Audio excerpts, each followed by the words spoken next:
the kids that haven't developed or haven't like aren't true AAA players yet, they could be AAA players and better than everybody in 1 year. So like that's to me the biggest misconception is that you have to play AAA when you're young, and you can if you're good enough and your family, like, it's fine.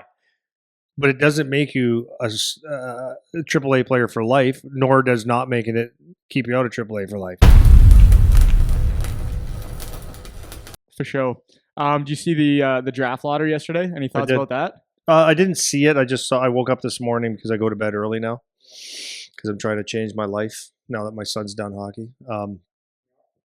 So I knew it was up, but it wasn't when it was on. I don't know the answer. I saw it, the end result, and I saw Toronto Maple Leafs got the first pick, and San Jose got second, and Vancouver got third, and I forget who got the rest, but that's pretty interesting. Yeah, wasn't Vancouver finished last? No. Yeah. Right. So they got that. Kind of sucks, but that's how she goes. I actually don't mind that though. Like I like the idea of making the lottery and not just. I like that to a certain degree, but like if a team's always finishing last and they're just getting, it's not good. That's why they did it, I think. Well, because it didn't Edmonton like around McDavid had like 3 or something in a row. Taylor Hall, yeah, McDavid, Nugent Hopkins, yeah, or something along those lines. Like kind of wild, right? So I get that part of it, but it's so funny. Like everything's just a Hollywood production too now. They have like the big draft lottery show and like all this stuff, which I get. Like they're doing it in the OHL this year too. Yeah, it's like about the media and they're doing the OHL draft in person, eh? Yeah, and I think it's when you think about like, so when I got drafted, it was called the Centennial Arena in Toronto, so like everyone used to go there. And I think it might be called the Herb Carnegie Arena now, I think. But I don't know. I'm not from Toronto, so what do I know? Yeah. But that's what I remember. And it was cool, I guess. Like, I didn't have to wait very long, so it was better for me. But, like, some guys went down there. And that's the thing. Oh, God, some kids are going to be so heartbroken live. But, like, when you're sitting there at a live draft, it takes some time. So you're going to have kids going down there, and it's going to be a production. And the online to me is great. The live is great too, but if you are not 100% sure that you're going to be there for more than an hour, I wouldn't go. Yeah. But you know what I don't like about it? They're selling tickets for it. It's like, is it really a ticket thing? So if you're I don't know. It's just me, man. I'm an ass. But the only thing that I'm, you know what? Actually, there's a podcast I like listening to. It's called The Acquired Podcast. I don't know if I told you about it. Where they do, I think I've told you about it. They do deep dives on different businesses. Okay, yeah, you have. And so the one I listened to on the NFL, as an example, their whole business model is advertising revenue. The whole thing is getting media to buy this and that. So that is the model. It actually isn't about that's the sport, the world right now. Anyways, I guess I'm born in 1969 and.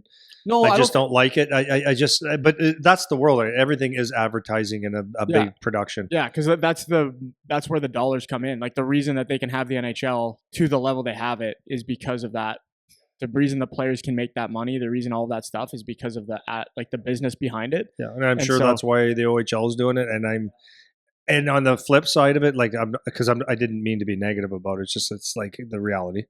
But the flip side of it is it's probably a really good thing for the OHL to have a thing on a day where there's not probably a whole lot of sports going on, and you got all the young hockey players that are anxious to see who's who in the zoo and get to a place and see the OHL. And for it's us, kind of cool. For us, we're looking at it from the purity of the sport perspective. Right? That's what we care about. So all this other stuff isn't really our world. But the interesting thing about having BioSteel behind us is a lot of things that we do and decisions that we make is through that lens of what is marketable, you know, and so it is a different way of thinking about it. That's outside of just the purity of the sport, which is what we're used to. But so what I wanted to do today, we'll get into it in a second, is talk about. I had a clip of you talking about how you don't have to play AAA when you're 10 years old, and people just like this is just, like so controversial. There's a clip of me. What you were saying? Saying you don't have to play, and you weren't saying you do have to. You weren't saying you don't have to. As in, like, make sure you don't play AAA. Your tone of it was just do whichever you want. It's not necessary. It's not a make or break life decision whether you play AAA at 10 years old was what your Yeah. point was. Yeah. And people just kind of meant, people Like are what? going, Like this guy's nuts? yeah, this guy's an idiot. Other Or people, then you got guys saying, amen, this guy's Jesus exactly. Christ It's himself. like so controversial, right? And it's just not that controversial, but people don't listen to the whole conversation. It's just the clip. But the way I present it is always fair to what the actual tone is. I'm never making you say something that you didn't actually say. So anyways, I want to talk a little bit about that AAA to AAA thing, because that's just I think people want to know more about that, because there's just not a lot of clarity about the important things versus not. So I think giving the opinion might be helpful. So I want to revisit that just because I know people will care about it. But before I do that, I wanted to get your thoughts, kind of branching off the NHL draft thing, of Charlie finishing up his OHL career. So I'm curious to hear about where you're at mentally, like as the dad, and then playing it about, from the player angle, the coach angle, and all that stuff. But just from your perspective as a dad first, like, what are you thinking? This, I am not joking. This probably I'm going to touch on it today, but I actually probably could give a very beneficial 2 or 3 podcasts on this. So maybe we can put that in the bank. I really do believe that. And it's not about talking about my kid and my life and all that stuff, but it was, so first of all, the end of it, ending his OHL career, was not as emotional as I thought it would ever be. But having said that, it came, how do I say this? I guess probably it's not as emotional because there's a place for him to go. So I would say that was It's not actually the end. It's not the end. Yeah, it's the end. It was a stepping stone. But now, so let me back up. The first thing I would say about, I don't know if you asked me about the ending of it or the finishing up of it, but this is the true points I want to say about this. I could talk for a long time about this, but the number one thing would be, and this comes from a very humble place, but very grateful. Now, to be grateful, it is actually a weird sentence to say, because you have to be good enough to play in the league. So it's like, do you know what I mean by that? You have to be good enough to play in the league to have success in it. So should you be grateful, or should be, on the one hand it's earned? Yeah, it's an earned thing that you get to do, but like, and you're also as a grateful dad, to have it. Yeah. And this is why I'm grateful, because I really don't take for granted the opportunity that was, even though it's an earned thing and it's approved. You have to prove yourself every day. But what I love about it is that, first of all, Charlie was drafted to a phenomenal organization in Guelph. So grateful, and for any parent, honestly, at the end of the year, or when you have your opportunities, even though sometimes you think your team, coach, whatever, are not on your side, you have to look deep and find the good, because there's people doing big jobs, right? And when you find people that have helped you even a small amount, like, that's something to be grateful for, because not everybody's like that. So number one, the Guelph organization, like couldn't be better. It was so freaking good. And it started with George Burnett. Ups and downs though, like from the hockey, like, but that's the beautiful thing about it. It was like, it was never just let's step in the league and be great. It was like, let's have an up and a down, and then he learned how to just become a resilient, face adversity, lead. He's seen it all. Like, he lived in 5 years. He's lived the life of a 30-year-old. Like he lived 30 years of adversity and good and bad, and his friendships and our friendships we made is unreal. Finished off in Brantford. They were going for it. Things didn't work out, but it's not like they played poorly. They played fantastic. He came up against a great goalie. There was a few things that you could probably say, yeah, we could have did this, could have done that. Yeah, we could. My aunt had nuts. She'd be my uncle, right? But it was Brantford, the same thing. They treated him like a family. It was so welcoming, so nice. It was just, they gave him the world. They're taking them out. It was great. So my thing on the OHL is this: if you go in there with the right expectation, and I would say this to anything, but if you go there with your expectations being, better work hard. I better learn something. I've said that so many times. You go in there and you work hard. You want to learn something. You want to have adversity. You want to face it. You want to be a hockey player. You treat yourself like a pro and do the right things. You will have a nice long career if you do the work, if you're good enough, obviously. And there's always times where you can bitch and moan and complain, but at the end of it, you're going to be a better person, probably a better family for doing it, because there's so many great things that could happen out of it. And that's why I always say to people, like, enjoy it, man, enjoy it. So at the end of the day, we were getting there, and my wife was going to miss a game in the third round of the playoffs against Barrie. She goes, because they'll have another game, and I said, don't be so sure. And I didn't mean it negative. I said, they're going to this round of playoffs, and it could be 4 games. This could be his last 4 games. It could be his last 7 games. It could be this. He could play 7 and play a 7 more game series, and the OHL thing's over. So this is his last few games. So turned out they went 7 games, and if I was to, I would have not bet my house, but I would have said, there's no way that the Barrie Colts are going to beat them. Like, they were up 3-1, and when it was done, I guess I didn't have the chance to say this is his last game. It was just done. It was like a thud, but I wasn't like, for me, it wasn't like, I can't believe it. I could, because Barrie had a resilience to them and stuff. So when it was over, it was like, what was going through my head is, this is over.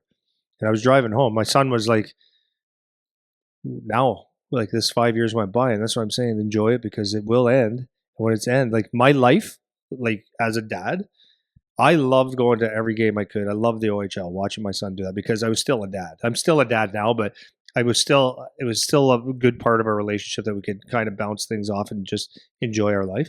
That's over now. Like, now when I go to watch my son, I'm going to have to plan a trip and maybe go for a weekend when it's convenient. It's going to be a lot tougher. But at the same time, now it's his job. So it's his job to be a hockey player. He does, like, I really don't have any influence. And I've watched the last couple of years of him needing me less and less and less. And when he needs me, I'm there, but less and less. So anyways, it wasn't like I didn't cry. I cried. I was very emotional when he left golf, because it was like his 4 years there. But when this is over, it was like, it's over. But I had a lot of thoughts as soon as we left that rink, because it was quiet.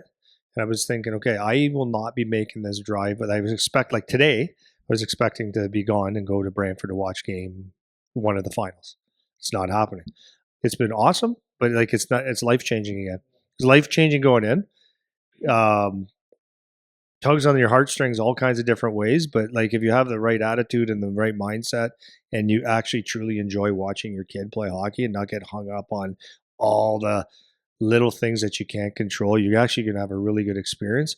My son would not trade this 5 years of his life for anything. He's made so many great friends, like so many buddies, like, I have. And it's like, to me, the best experience you could ever have. That's mine. And it should be like that for most. Yeah, the cool thing is how consistent you've been over. Even like, I was looking back at some like old content we did, and you were seriously saying the exact same thing that you're saying today. Yeah, like, it's almost like you were prepared for it to be, when it's done. Like, it really doesn't seem like you took it for granted for a second. Okay, but that's 100% true. But the other thing is that this is something that I can't give this advice to parents enough. And this is why I feel like I'm in a unique situation, right? The player, the coach, the trainer, the hockey dad, all that stuff, and all that stuff. Anyways, the unique thing is that I didn't live my life through my kid. Like, him being a good hockey player didn't validate me. Him being on a winning team didn't validate me. It was always the process. Now, there were times where I talked to him, like I was just saying earlier, like, in his 3rd year, his draft year, there was something off about a game, and I said, hey, I should talk to you. And then we talked, and I said, if you know that, and the coach gave him, you should do this and this, I don't want you doing this. And I said, I'm going to just be dad, and because I care about you. And I said, if you do what you're doing right now, you have 0 chance of being an NHL draft pick. He's like, really? I go, no. Like, I'm saying this. And I said, that's okay. If that's what you want, like, if you want to just go through here and not make impacts in the game and, listen to people bullshitting you, you do that. I said, but that gives me a chance to just go watch. And if I don't make a game, I don't make it. But like, if you really, this is what you want, then you have to make sure you're doing this. He goes, okay. And then it flipped, right? But what my point to saying that is that I didn't get hung up on if the team made the playoffs or not. And when things went bad, we never said, let's get him out of here and let's get traded, because it wasn't that important to us. It was important to go through the process. Winning was great. Losing was great. Weird sentence, right? But losing, the lessons in losing and the resilience to take that team that isn't where it should be and learn how to win or try to win, and all the lessons you have in life. Like, there's so many important things. And at the end of the day, when it's over, now it's his job. It's he's prepared. And me, I'm going to live my life and I'm going to just enjoy hockey. But if you enjoy the game, just that's the number one thing. Enjoy. And it ties into what we're saying. It's like, you can't get hung up on the things you can't control. And, well, yeah, the last thing I'm going to say about this, because I think it's important. Like, there's so many parents, and they're friends of mine, and I could see the tension in mom and dad. They said it out loud. Like, what do you think? It's the playoffs. This is intense. What do you think? And I go, we'll see. Well, how do you feel about it? How do you think it's going to go? I go, there's nothing I can say or do that's going to change what's going on in the game. And parents are telling me, I have a routine before the game. I wear this, and I'm like, I know, I get why and how. I said, do you guys realize, like, there's not one thing that this game hinges on you? Not one thing. You could get hit by a freaking bus right now. The game's going on. It's going to be what it is. So I said, I'm actually calm. My son is going to play his game. If he scores 4 games in a row, the overtime hero, that's cool. If he doesn't, it's cool. I'm just watching, and it is what it is. And it is what it is. I didn't lose my shit when they lost out, and I would have been really happy if they won. Yeah, it's funny you said that to me, because when I was thinking about, I'm happy. Couldn't be happier that I went to the game now, right? Because I was like, with Monday night game in Brantford, pain in the ass to get up to Brantford on a Monday night with everything we got going on here. And I knew right away, like, as soon as that Saturday night game was over, I was like, I have to go. Like, I have to make sure I get there, right? Just in case, right? Just in case it's the last one. And I was even saying to you in here before I left, I was like, man, I don't know if I should go. I think I might be bad luck, like, because at most of the games I've gone to, I think that they've lost. And you said to me right there, you were just like, it has nothing to do with that, man. Just come to the game, right? So I'm gonna maybe we'll do that. I think, because obviously you have a lot to say about it. I think maybe we'll do the next episode or something like that. I'll let you put together like lessons learned as hockey dad or something like that, to go through the whole journey of, like, stuff you want to say, things you want to talk about. I think that could actually be really interesting. No, it's I can feel that we could keep going on it. I could talk, right? Well, you know me. Yeah, you could talk anyways. but it's not even like just about that. It's like, I can talk about, like, for example, we talked about with the parents before the games and the nerves and their perception and how the game goes and the feelings. I can dissect the thought patterns, and I'm so curious about it. So interested in watching moms and dads, and it's really interesting. Yeah, so let's do that. Like, well, I'll let you plan it out, like map it out, so you can, like, take some time, like, gather your thoughts on it, what you want to say about it, which key things you want to talk about. I think that could actually be super interesting. I can feel that we could keep going on it, but we'll put a pin in it, and maybe next week we'll actually do a full thing on it, so you can just let it rip for a while. So today I wanted to talk about basically, I was saying I have this clip of you talking about how you don't have to play AAA when you're 10. It's not necessary to play AAA when you're 10, and that's just, like, apparently that's a very controversial statement. And so I think it's timely right now. Like, we talked about tryouts a few weeks ago and stuff like that, where we can dig into some of the thought process behind the different levels from youth. And this is why it's so great talking to you about this stuff, because now you've concluded.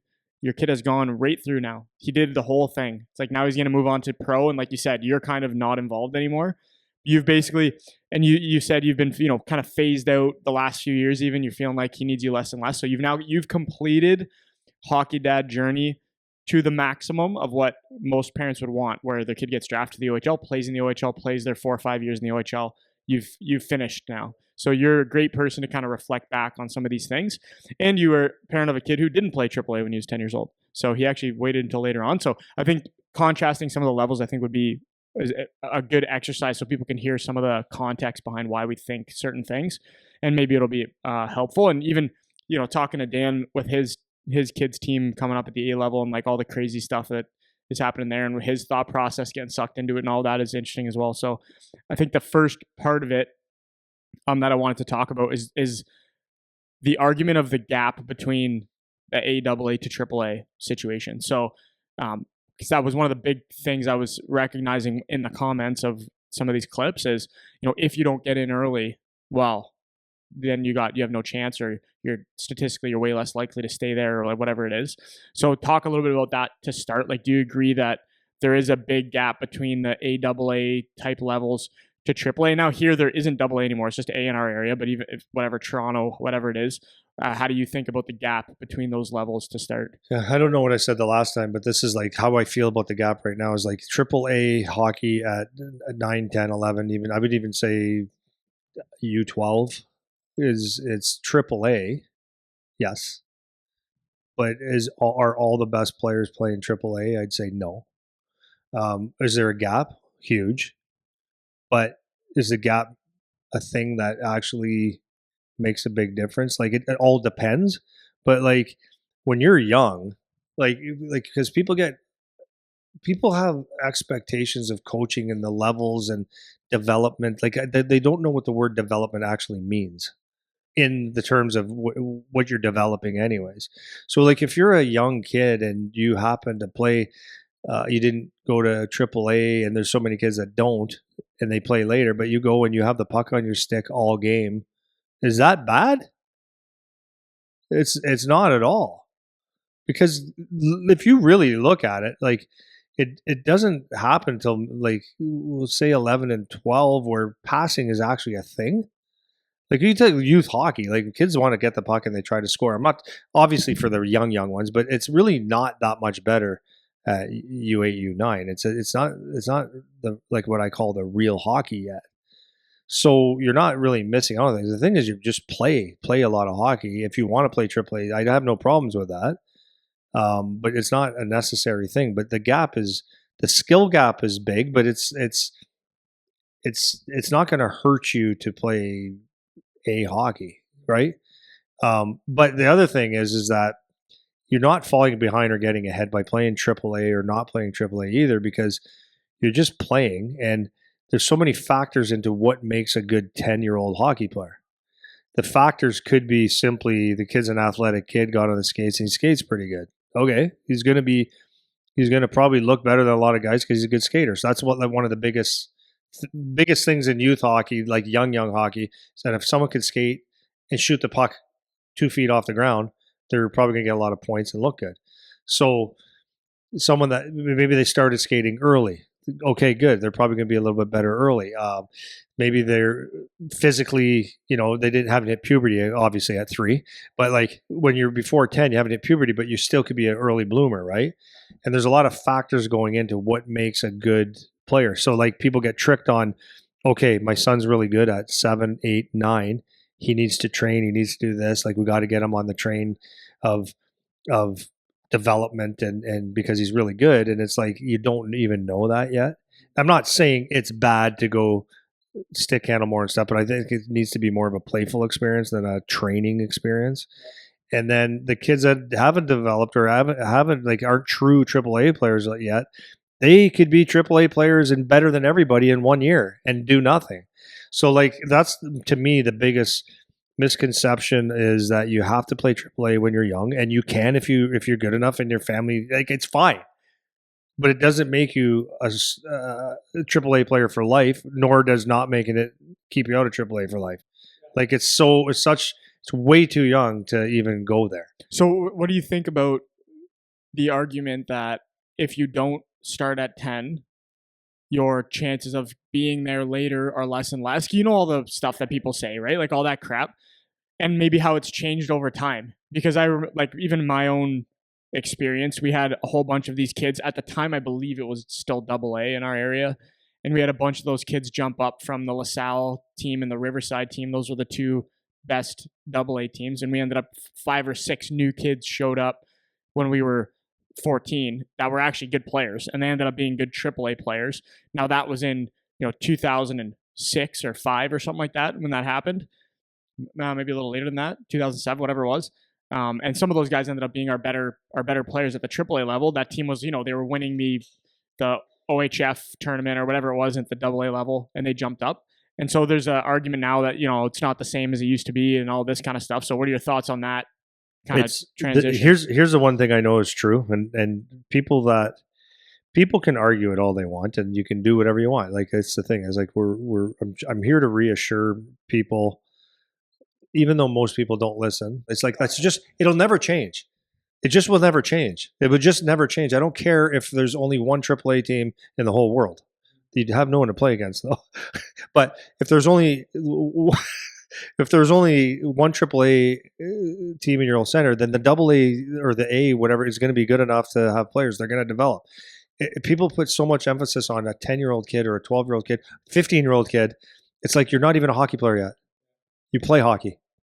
So do you think that the gap has changed over time, though, where like there's less kids at the older age that would be able to make the jump? Do you think that that's true, or do you think that that's not true? I don't know for sure, but like, if you're trying to make a jump at AAA at 16 or 15, it's probably harder, but it's not like it's impossible, because like what people forget to understand is like the best players are just the best players. There's all the training and stuff that plays a part a little bit in some things, but like, this is a long time ago, not that long, but Ed Jovanovski didn't play hockey. He was 13, 14 years old, stepped on the ice, became the first overall in the NHL a few years later. That's actually how it goes. Athletes are athletes, right? So anyways, let's go back to that. Like, if you don't play AAA at 10 years old, it's not the end of the world. Look at how many kids leave.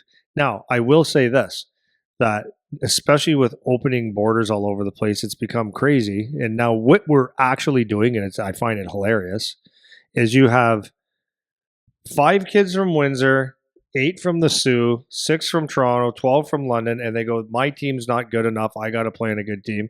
And you get 3 from Toronto come to Windsor, Windsor go to London, and you're juggling 300 kids or 500 kids in the age group, or the ones that are leaving, and you take AAA and you flip it around. They think they're all playing on the best team ever now.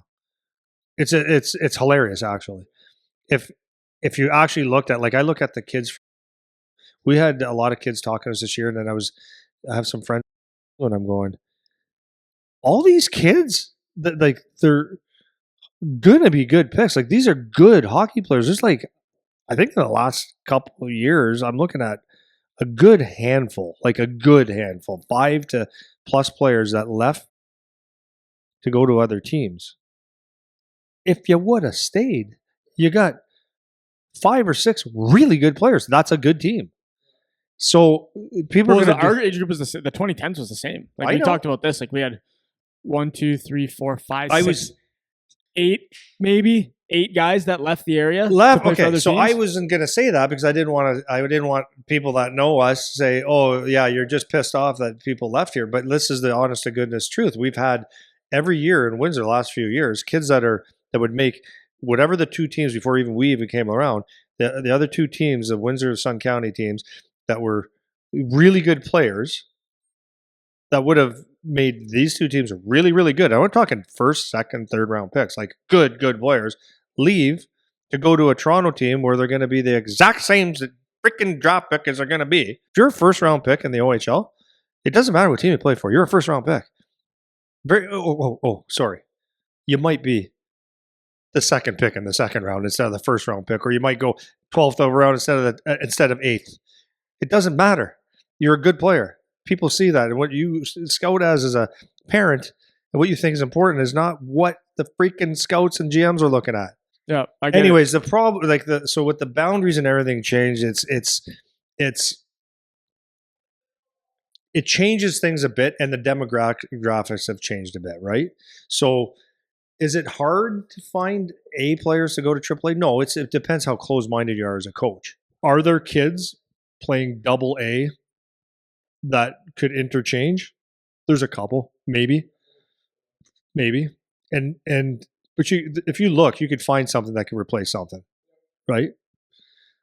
I think your point's well taken. Sorry, don't lose your train of thought. I think your point's well taken though, of just like it depends on how close-minded the coach is.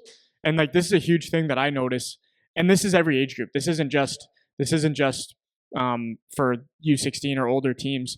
But even I was talking to Dan about with their U12 team or whatever, and I don't know if it wasn't for his team, but he said he was having a conversation about somebody else or whatever, and they were talking about this one kid that is playing A level with coaches that are not hockey experts, to be honest, and they were saying, yeah, the kid's a good skater, but his puck skills aren't necessarily great, right? And it's just like, what are you talking about? Like, what does that even mean? Like, he's a little kid. Like, whose puck skills are great when they're 11? Like some kids are a little better than others, but none of them are like, wow, like you have amazing. And if it is good, yeah, on average, they're all pretty shitty. So so your point of. So is the coach trying to find the good of this kid can fill a position because he has the ability to do something? Or is it just, well, they played AA, they're not good enough to play here? And that's the mindset that some coaches do have. Yeah, so that is a good point that you made there, for sure. 100%. So like as a parent, I would not live my life saying I'm just looking as a dad. And this is the way I always looked at it. Because I didn't know at 7 or 9 or 10 or 11. Well, actually, if you would have said put money on it, if your son's going to play in the OHL when he was 10, I would have said, no.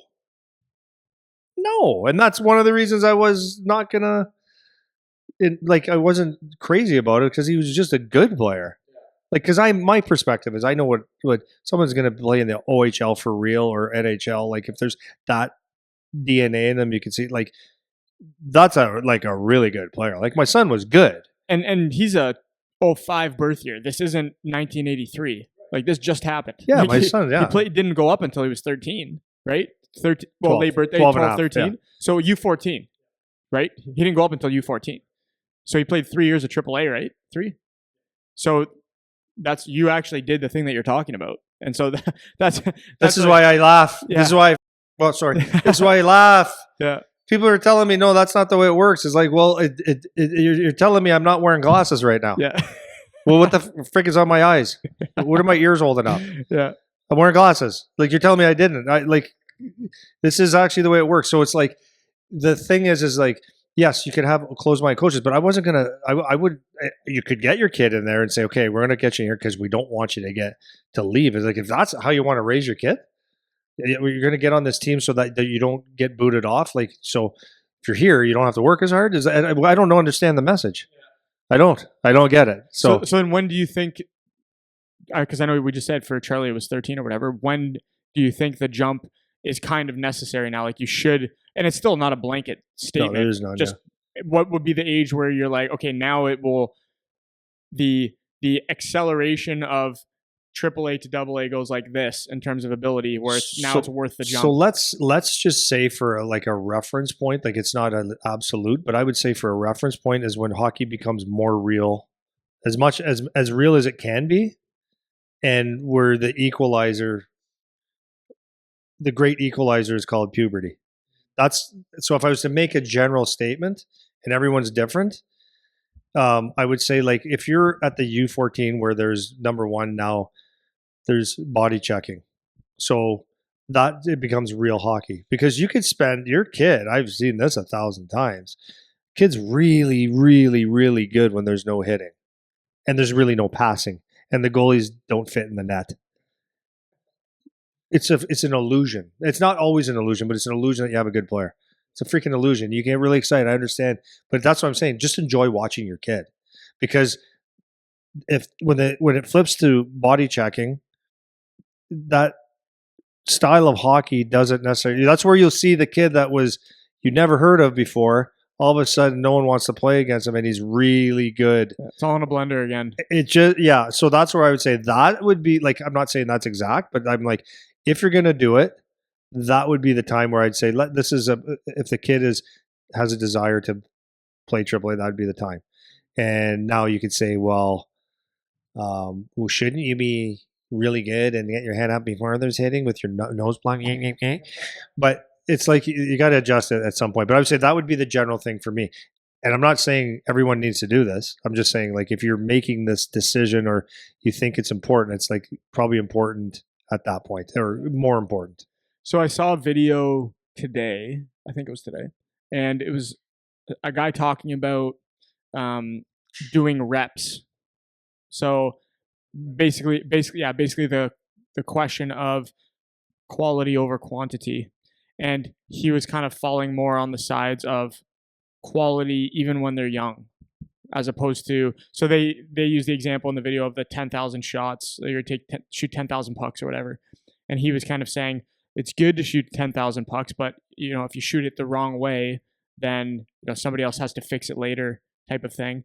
And that type of argument is what a lot of messaging I see about the reason to go early is because, well, the quality will be better if you're at the higher level sooner, which there's a piece of that can be true. But to me, I used this example before about when you're talking about people learning language. You learn English as a child before you learn the rules of English. And I think skill building is very similar to that, is you need to have something to work with before you can start teaching. So I get the point of you want the quality reps, but I think that comes later. When you're young, it's just getting the reps. Go shoot the pucks. If you shoot 10,000 pucks when you're a kid and you do it wrong, you're probably going to do it wrong no matter what you do, even if you have somebody right there babysitting you to do it. And it's harder to follow the teaching of it. The reason I'm saying this in this context is that line of argumentation is what I hear of a reason that you want to go early. So what would you say in terms of the skill gap, the extra stuff, the quality of the training that you might get, or the quality of the activity that you might get if you're at the AAA level when you're, let's say 10, 11, 12 versus staying at A or AA or something like that? Is that a legitimate reason that you, in your opinion, that you see maybe we should do this and jump earlier or something like that? I just think it's really, really people overthink it, in my opinion. I just like the thing that you're saying about the reps of, let's say, shooting a puck. You shouldn't shoot 10,000. You shoot more quality. It's like, okay, well, then shoot 4 perfect ones this month. That's not going to help. Like, it's overthought.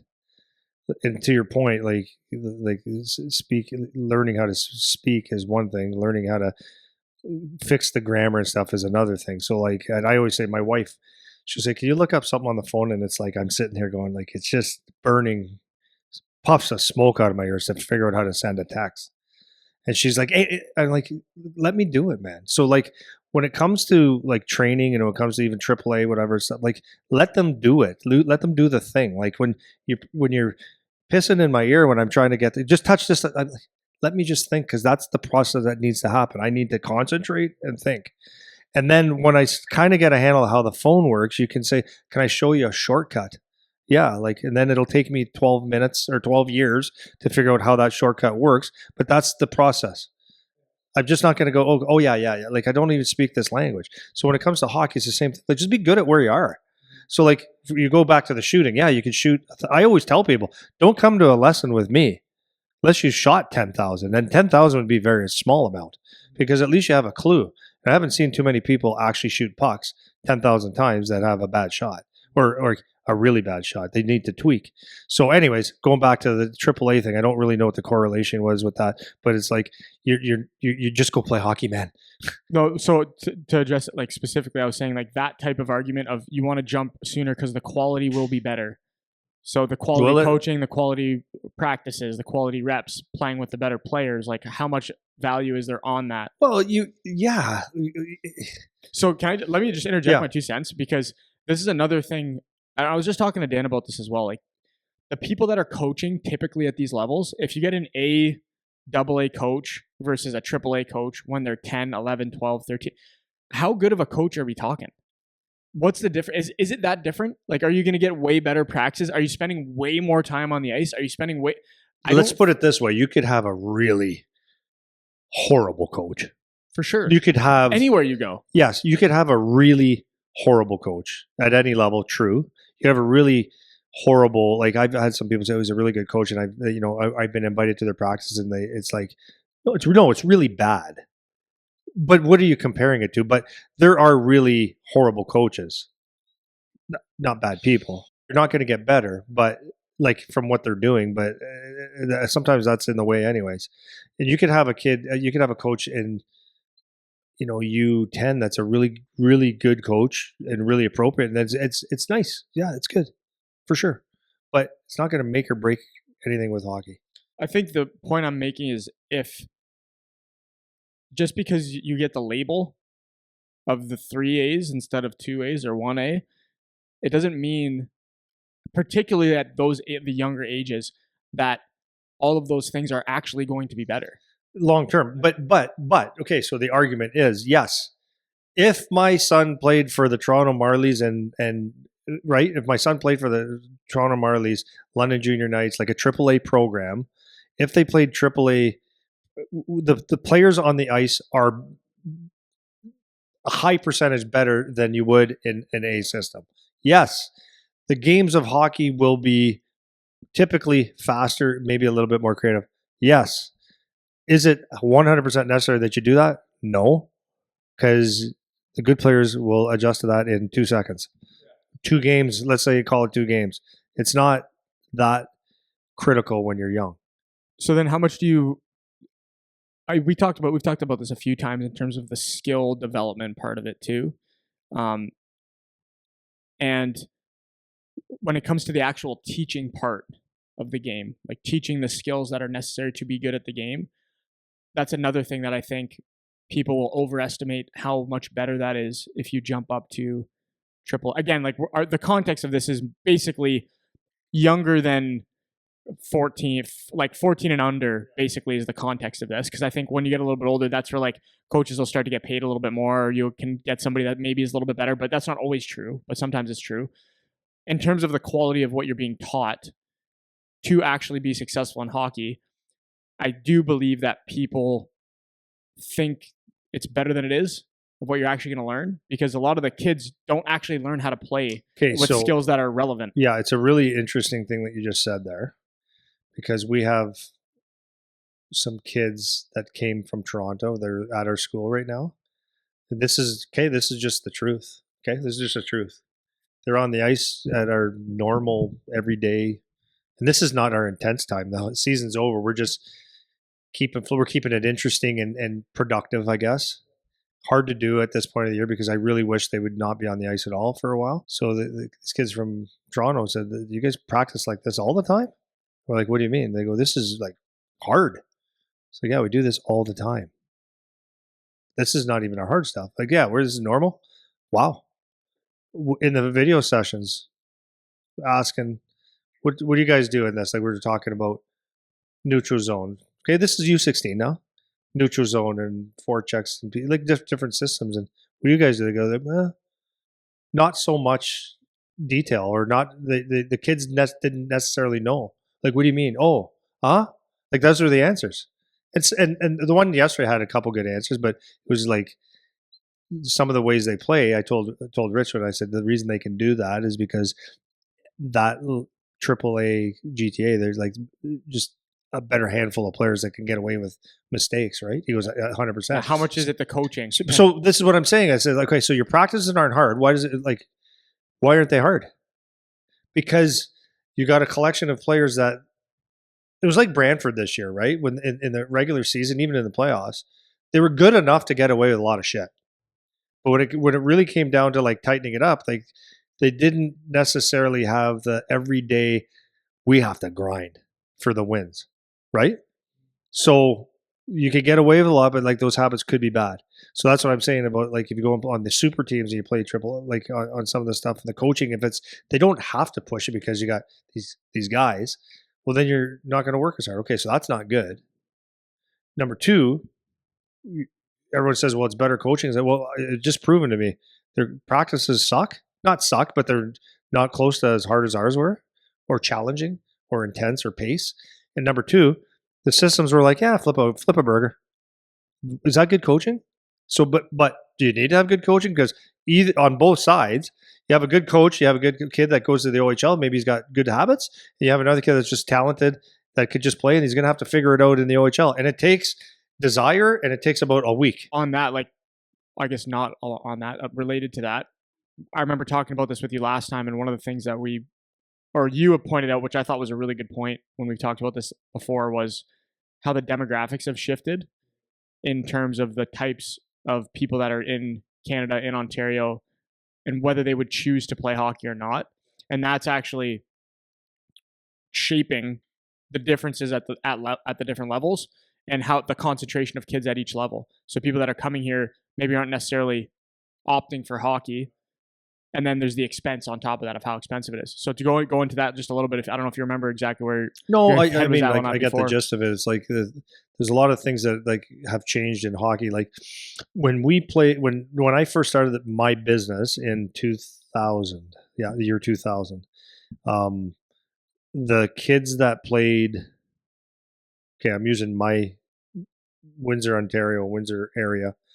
If you played for the Windsor AAA or the Sun County, which is the county, if you played on those AAA teams, they're pretty good players. But at the same time, you could go to the outskirt towns, Tecumseh, LaSalle, Leamington, all these different places, Riverside, and on the AA teams, you would very easily take, I would say, 5 guys on every team, and they could interchange from AA to AAA or close to it. Like there was guys that no problem, and the AA level of hockey was actually really good, and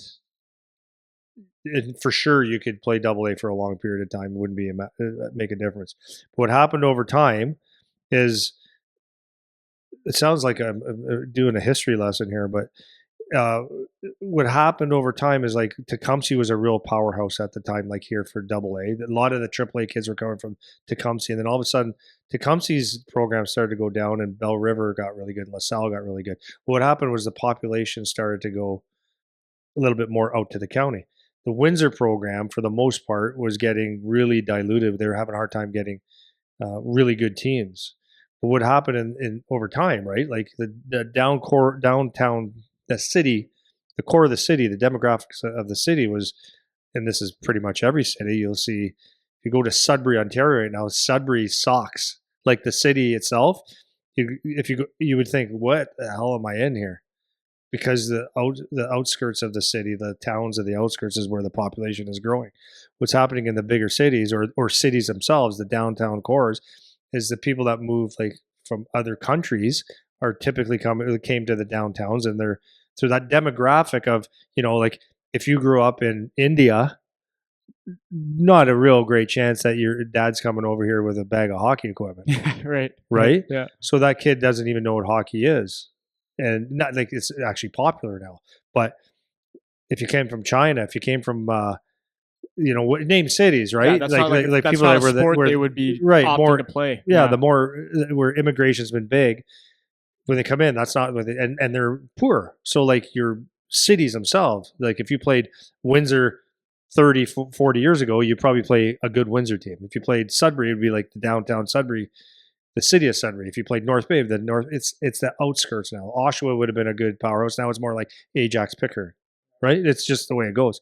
So the demographics of these towns are different. It's shifted to the outskirts. So that's why Sun County in our area became better than the actual Windsor. In London, Elgin was a powerhouse for quite a while because the outskirts. Now that you got the interchangeable stuff. So anyways, there's that. And then the demographics of like, it's an expensive game to play. So if you're like, even for someone that has a business and that does very well for themselves and like as a Canadian citizen, it's expensive. So playing hockey is not an easy thing to do. And then if you're playing, if you're from the downtown core or you're from an immigrant and you want to play hockey, it's like, that's shocking. So you have a different type of player playing, right? So that's kind of interesting. Yeah, so it changes sure. things a little bit, right? Yeah, and I think that's such an interesting point because it's just not that accessible. That's part of the issue, right? Like here we are, like we have this program, and because BioSteel subsidizes it, it makes it so much more accessible to have a high quality program, but it's still super expensive. It's not like that anybody can come play now. Like you need to be in the upper, I don't even know if middle class cuts it, like the upper middle class at the very least to be able to play, which is already chopping off a huge portion of the population that might otherwise be interested in it, right? The flip side is there's like from the NHL, OHL college level is there's a lot of other countries that are getting very good at it. Like the United States of America, their population has gone like skyrocketed in hockey. And that's obviously thanks to Wayne Gretzky, etc., and the expansion of the NHL. It's really set the grassroots out there. There's hockey players popping up all over the place there. The way the USA development program is, got their hands involved in making sure that they're developing players. They did it the right way, I guess. Like there's a lot of players just from the States. Now you look at kids coming from Germany, Switzerland, like these hockey countries, Latvia, they're becoming very good players. So now you're displacing, like back in the day when, you'd get a guy like, I'm gonna say this wrong, but maybe it comes out the wrong way. But for example, Phil Esposito had 72 goals in the NHL one year, right? And then he'd go home to Sault Ste. Marie and work, drink beer all summer and come back, and they'd have their 2-3 week training camp to get back into shape. Well, if you look at a Phil Esposito, the way he skates now, to the worst player in the NHL, the way they skate, probably, I'm saying this wrong, but he's not even the same player. So that was one thing. But now you're looking at this development is happening all over the world. So the players that are displaced are being replaced by someone from a different country, different programs, Finland, Sweden, right? It's just different ideals. Yeah. Ideals. Ideals. Ideas. Yeah. And I think there's not really the accountability. I feel like this is relatively true in Canada, is the actual development system to try to get kids to be better. It feels like it's, I don't know if this is unfair to say, but it feels like it's worse over time. It's been worse over time for that reason, that if I reflect back even to when I was a kid, even the lower levels still had a good chunk of players there that were pretty good players that ended up jumping up to higher levels, that ended up moving on to do other things. But it's just kind of broken. We've referenced like in Minnesota a bunch of times how, I mean, the USHL draft, which by the way, we had 2 kids go in the USHL draft, which is sweet. But I think Jake was telling me, because he keeps tabs on these things. Yeah, he like a huge portion of those kids are from Minnesota. The state of Minnesota is just dominating USHL, which is their premier junior league over there, right? The rivals are supposed to be rivaling the CHL here, and they have it's local focused for their hockey development. Like that's what, from what I understand, and it'd be cool to do like a deep dive on that. I was just going to say that, like, all the talk, all these conversations, actually you could probably do, and there's no secret, but that's the thing is AAA. Okay. That's our talk. All this stuff that we're talking about. So then why does Minnesota to this day have so many kids that didn't play AAA play high school hockey, which it's like no different than any other high school? What do you play? 20 games? 1 championship? And you get that many players. Like, what is it? Is it training? Is it outdoor rinks? Is it, I don't know. But it blows every theory out the window. Yeah, I'll take so let's maybe go towards that in that direction now. Like if you can design the system for what you feel could be the best type of development model, then what would you do? Like what kind of changes do you think should be made to the primary goal being let's close the gap between the lower level and the higher level? Say it's the AAA to AAA, whatever, that perception that it's just so far apart. Like how do you try to shrink that gap to make it? Yeah, there's a lot of things, but I think like for me, the cost of playing hockey is like absolutely ridiculous. But I don't know if that's anything we can do about that. The advantage of having a $500 stick or a $400 stick, $300 when you're a kid, like a top end stick, or over having a piece of lumber, a Sherwood PMP 1550, is it's not even the same tool anymore, right? So the equipment, the cost, it's off the charts. What I would do, this is, I've said this a couple of times, my ideal world, which maybe it will, I don't think it'll ever go back to this, is that there's no AAA. You live in your towns, and there's no really necessarily boundaries or not. I just loosen up everybody, and less governing bodies and stuff like that. Just have organizations where people can play. Don't tell people that are 10 that they're not allowed to play 11-year-olds. Don't tell 12-year-olds that can't play with 14-year-olds.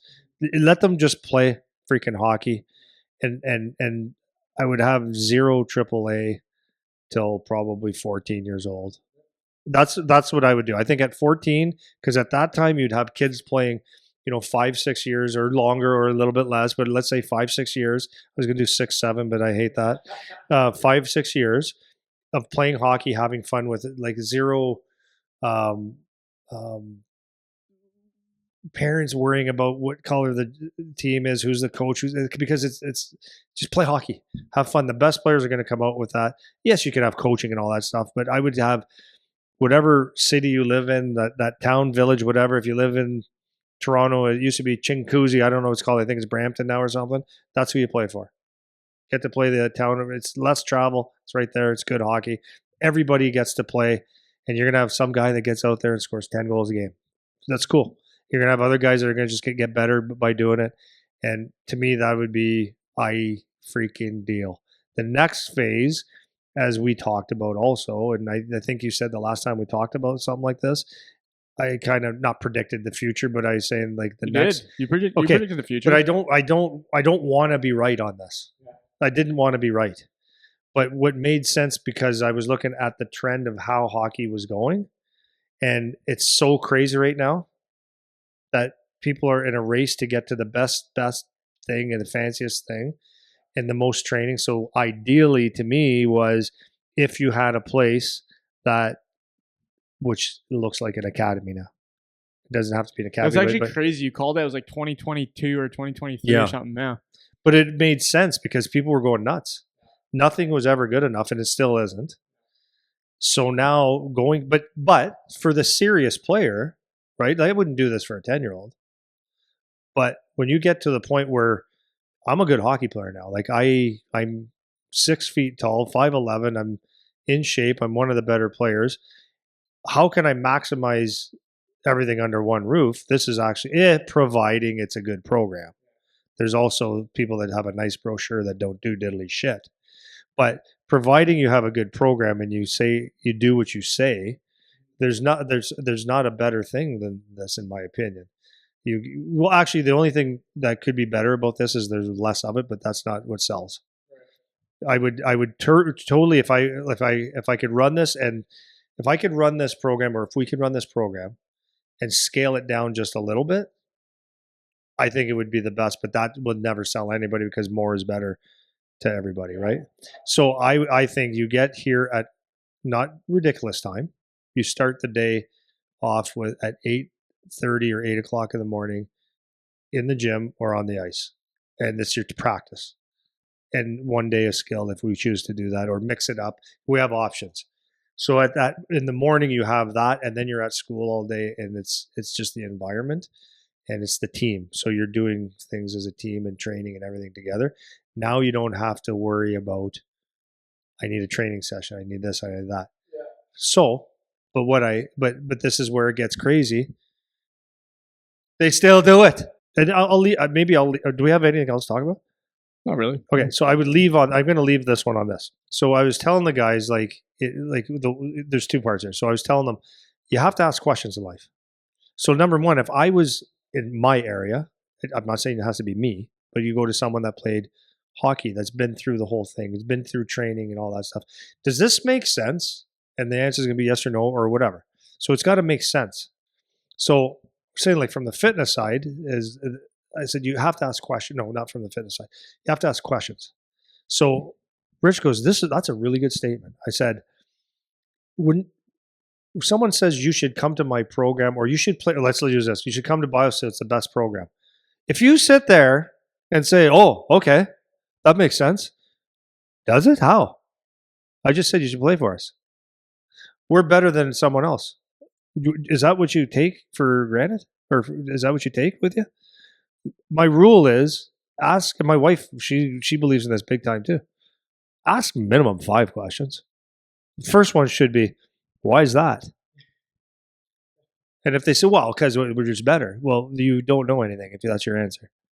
If it's better because, for example, I'm not selling anybody here, kind of.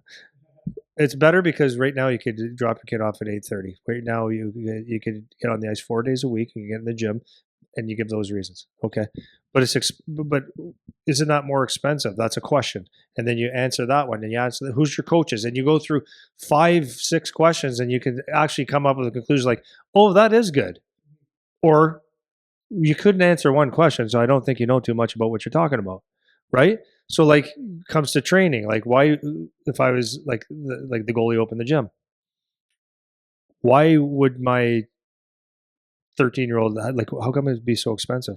Oh, because and if he gave you a legit question answer, there's one.